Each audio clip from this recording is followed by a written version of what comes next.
So I got one 300ZX caliper. Gonna try and rebuild this one, and I'll film a little bit along the way whenever I make some progress. Here's the 240 knuckle. I'm gonna clean it up and just spray some paint over it so it doesn't look all rusty and nasty.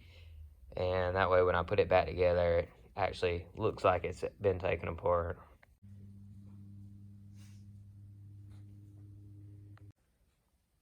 So I got all the brakes apart from the 300ZX setup, and I'm gonna clean all this up, and I need to swap all this over to the 240 rear knuckles.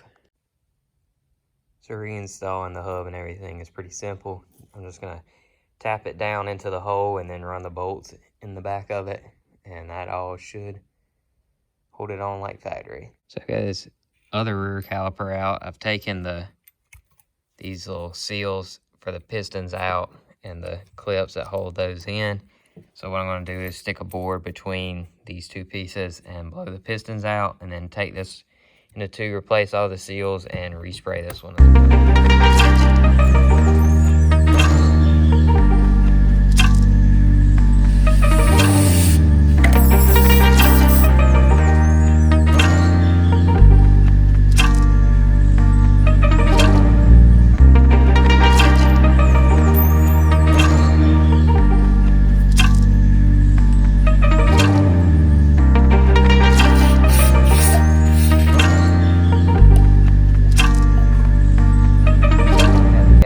Degreased and wiped down and sanded and everything, so I'm gonna spray it with this red caliper paint. Hopefully they will come out like those.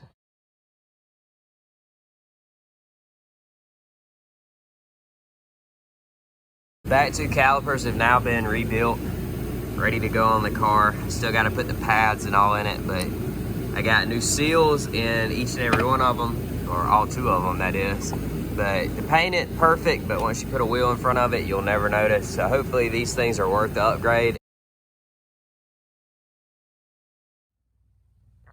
So I got the diff cover off of this car right here. I've cleaned it up a little bit, and I'm going to scrape the gasket off it so I can get a good clean surface when I put my new gasket and seal up the LSD.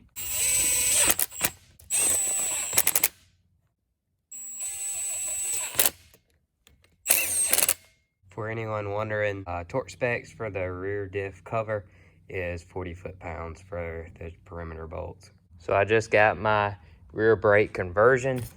This is a mount that helps mount the cables to the front where it actually connects to the pedal or hand, whatever, in the car. And this is the cables, obviously. So gonna work on getting that installed on the knuckles, and then put the knuckles in the car, or in the subframe that is, and run them out and get everything hooked up correctly. So far I got this side done. The cable is in there. One thing I will say is don't put all this together until you get the cables, because you're gonna have to take it back apart. But it's all back together. It's fitting pretty good. I'll show you how to do it on the other side. I just wanted to do this one first to make sure I knew how to do it. So got the Z32 brakes on. They look really good. I'm very impressed with how they look. But the hubs and all fit great. The cables, we'll see how they fit, but I can only imagine they're gonna fit just as good as everything else.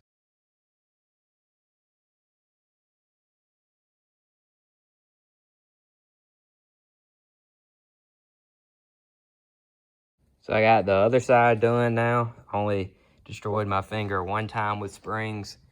But yeah, it's all back together. This isn't too bad. It's just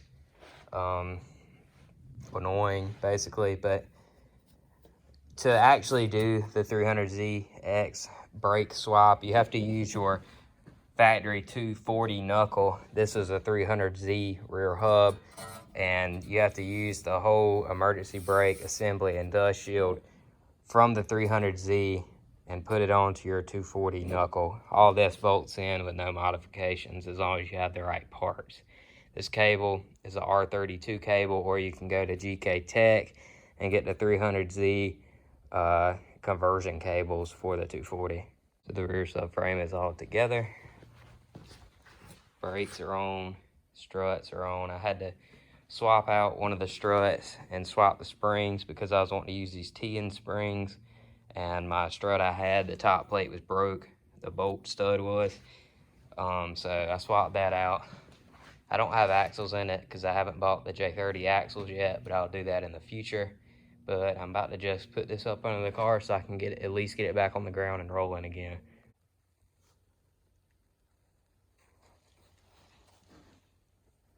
So this is how the adapter works for the gktech kit. Just you bolt the lines to here, and then you can adjust how tight they are with this right here. So it's pretty simple. And now the emergency brake works.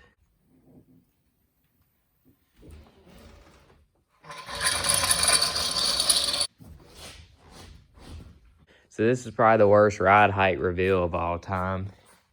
These springs just aren't low at all.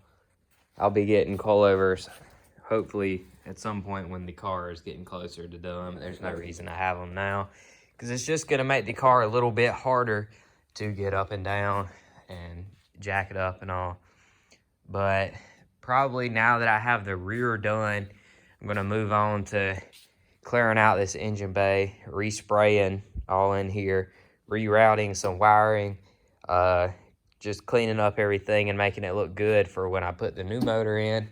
After that, I'll start body working the car. Hopefully I can get all this out.